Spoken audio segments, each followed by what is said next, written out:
Welcome back, everyone. A couple of weeks ago, I was working on this carving, and I made this cool green eye, and I actually called it the Godzilla eye.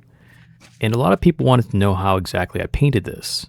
And I will admit, it was a complete fluke, but I did record it. The reason I never posted it is because it was so completely random, it doesn't even make sense. But since so many of you asked for it, I thought I'd show you how I did it. I mean, it does look pretty cool after all. So I started by painting it with red dye. Because someone had made a comment saying, hey, maybe red eyes would look cool on some of your zombie head carvings. And I thought, okay, why not? Totally forgetting that eyes aren't red, they're white. So naturally, I added some yellow to it, which didn't look right at all. And on hindsight, I should have known better. So I got my lighter, did a little torching. Don't ask me why, I was just going with the flow. And then I thought, you know what? Eyes have little stripy things in them, so maybe I should paint some yellow stripes.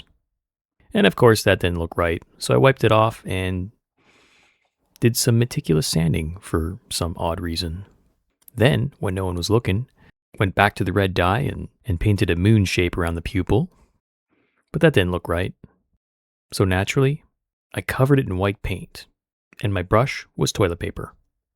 And this is when I realized I really had no idea what I was doing, which is usually the case with my projects. But you know what? I never give up, and I love trying new things.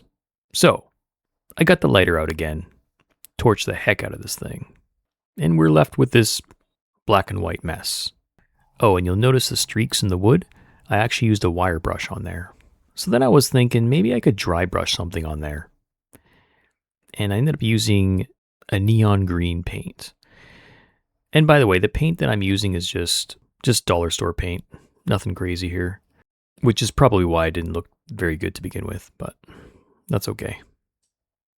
Anyways, put a bunch of green on there, dabbed it with some toilet paper. And for some odd reason, I don't even remember doing this, but I decided it needed some eyeshadow. I don't know. I really didn't know what I was doing, but I felt like I was close. So when in doubt, get the epoxy out. I mix up some 5-minute epoxy here. Again, just cheap dollar store epoxy. And I coated the entire eye in it. And when it dries, it actually gets very glossy. And just like that, we got a cool looking Godzilla eye. Thanks for watching.